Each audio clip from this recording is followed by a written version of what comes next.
Bonjour les amis, nous retrouvons l'évangile de Marc. Dans le chapitre 9, les versets 2 et 13, qui sont un évangile qui est important puisqu'il nous raconte la transfiguration de Jésus.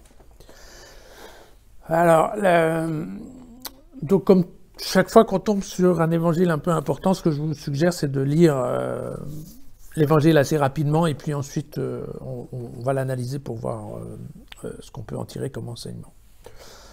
Donc je prends la lecture. 6 jours après, Jésus prend avec lui Pierre, Jacques et Jean et les emmène seuls à l'écart sur une haute montagne. Il fut transfiguré devant eux et ses vêtements devinrent éblouissants, si blancs qu'aucun foulon sur terre ne saurait blanchir ainsi. Élie leur apparut avec Moïse. Il s'entretenait avec Jésus. Intervenant, Pierre dit à Jésus, « Rabbi, il est bon que nous soyons ici, dressons 3 tentes, une pour toi, une pour Moïse et une pour Élie. » Ils ne savaient que dire, car ils étaient saisis de crainte. Une nuée vint les recouvrir, et il y eut une voix venant de la nuée, « Celui-ci est mon fils bien-aimé, écoutez-le. » Aussitôt regardant autour d'eux, ils ne virent plus personne d'autre que Jésus, seul avec eux. Comme ils descendaient de la montagne, il leur recommanda de ne raconter à personne ce qu'ils avaient vu, jusqu'à ce que le Fils de l'homme ressuscite d'entre les morts. Ils observèrent cet ordre, tous en demandant entre eux ce qu'ils entendaient par ressusciter d'entre les morts. Et ils l'interrogeaient, mais pourquoi les scribes disent-ils que Élie doit revenir d'abord?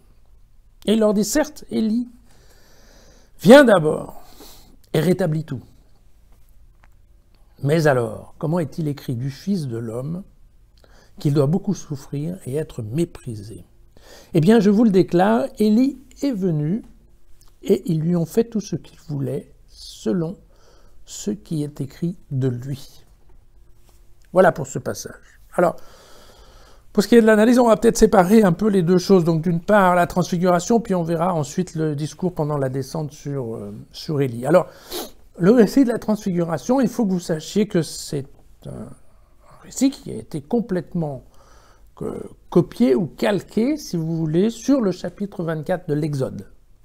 Chapitre 24 de l'Exode, que vous avez le droit de ne pas connaître par cœur, c'est celui qui raconte quand Moïse monte sur le mont Sinaï pour recevoir les tables de la loi. Et ce texte a de nombreuses similitudes. Je vais vous les dire un peu rapidement, mais on y retrouve les 6 jours, on y retrouve donc la montagne, donc dans l'Exode c'est le Sinaï, ici on suppose que c'est au mont Tabor que ça se passe. Il y a aussi dans le cas de l'Exode 3 personnes qui accompagnent Moïse.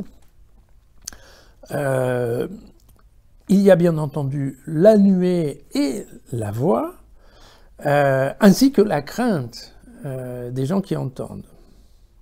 Donc, comme vous pouvez le voir, il est impossible de passer à côté de la signification biblique du texte, n'est-ce pas? Parce que on est en train de parler d'un moment important du livre de l'Exode, pas d'un détail qui traînerait entre 2 textes. L'histoire de la transformation des vêtements blancs, alors ça c'est un classique dans tout ce qui est les récits d'Apocalypse juive. L'idée étant que les gens qui ont été élus deviennent blancs pour ressembler à des anges. Le même épisode raconté par Luc. Luc dira même que le visage du Seigneur s'est transformé, ce que Marc ne dit pas. Alors, il faut savoir aussi que cet épisode se passe pendant la fête des Tentes, qui est une fête organisée dans la tradition juive pour commémorer la traversée du désert. Et donc, à l'époque, en tout cas au début de la vie de Jésus, la tradition voulait même que les Juifs aillent, pendant cette fête, dormir au moins une nuit sous une tente, voilà, si possible dans le désert ou pas. Mais encore aujourd'hui, il faut savoir qu'à Jérusalem, par exemple, quand c'est le moment de la fête des tentes, vous avez des gens qui mettent sur leur balcon, qui tendent une petite toile, pour signifier en fait cette notion de la fête des tentes. Voilà. Donc il n'est pas du tout idiot de penser que Pierre Pierre, Jacques, Jean et Jésus sont partis en fait dans la montagne pour célébrer cette fête des tentes et que donc ils avaient prévu de dormir sous la tente au sens propre du terme. Et donc cette idée de dire on va monter 3 tentes, l'une pour toi, l'une pour Élie et l'autre pour Moïse, est tout à fait rationnelle, je dirais. Alors, on ne sait pas, là dans le texte de Marc, on ne sait pas exactement ce que discutaient Jésus, Moïse et Élie. Luc, lui, dira que eh bien, c'était Jésus qui leur expliquait ce qui allait se passer dans les prochains jours à Jérusalem. Bon. À voir. Voilà. Donc ça, c'est pour ce qui est de la première partie de la transfiguration. Pour la deuxième partie, donc c'est pour comprendre un peu, donc l'histoire d'Élie qui doit revenir, ça fait partie d'un livre qui s'appelle La prophétie de Malachie, dans lequel, en effet, Dieu annonce « Je vous enverrai Élie » avant que ne vienne le jour du Seigneur. Et donc, il y a bien cette notion. D'abord Élie, ensuite l'envoyé du Seigneur. Par contre, sur cette question qu'éventuellement le Fils de l'homme doive souffrir, ça, il n'y a pas vraiment de texte qui soit très clair sur la question. Certains disent que ça fait référence à un passage d'Ésaïe qui parle de la souffrance du serviteur, mais bon, rien de très clair en termes de texte. Voilà. Et vous comprenez que pour Jésus, eh bien, Élie est revenu en la personne de Jean-Baptiste et qu'effectivement, on peut voir ce que les gens en ont fait, puisqu'on se souviendra de la fin tragique de Jean-Baptiste pour l'histoire d'une gamine qui se trémoussait correctement un soir de fête chez Hérode Agrippa. Alors, pourquoi cet évangile est important ? Cet évangile est important parce que, au même titre que, par exemple, au baptême de Jésus, qui a été raconté par Marc, n'est-ce pas, il y a vraiment ce que les techniciens appellent une théophanie, c'est-à-dire qu'effectivement, Dieu apparaît dans une certaine lueur, et Dieu parle à ceux qui l'entendent. Dans ce cas, aux 3 disciples les plus proches de Jésus. Est-ce que ça s'est vraiment passé comme ça ? Bon, pas forcément. Pas forcément. Mais ce n'est pas très grave, dans le sens où le fait que Marc intègre ce passage dans son évangile, ça nous permet de bien resituer l'histoire dans le contexte. Vous vous souvenez, Pierre avait dit tuer le Christ, mais on s'est bien rendu compte que Pierre se rendait pas forcément très compte de ce qu'il était en train de dire, puisque juste après, il s'est fait rabouer par le Seigneur en disant « Mais non, attends, t'as rien compris, tu n'as pas la voix de Dieu, toi t'as une voix des hommes, tu penses encore que le Christ c'est un super mage qui arrive, moi je te dis non, il est là pour souffrir. » Donc vous vous souvenez que ça, c'était pas forcément très clair, et là, eh bien, effectivement, il y a une clarification qui est apportée par Marc aux disciples en disant « Non, il doit souffrir, mais attention, ce n'est pas parce que le Fils de l'homme doit souffrir qu'il n'est pas situé au niveau des pères de l'Église juive. » Donc on est en train de parler de quelqu'un de très sérieux en termes d'histoire, n'est-ce pas, et je dirais de hiérarchie, voilà, divine.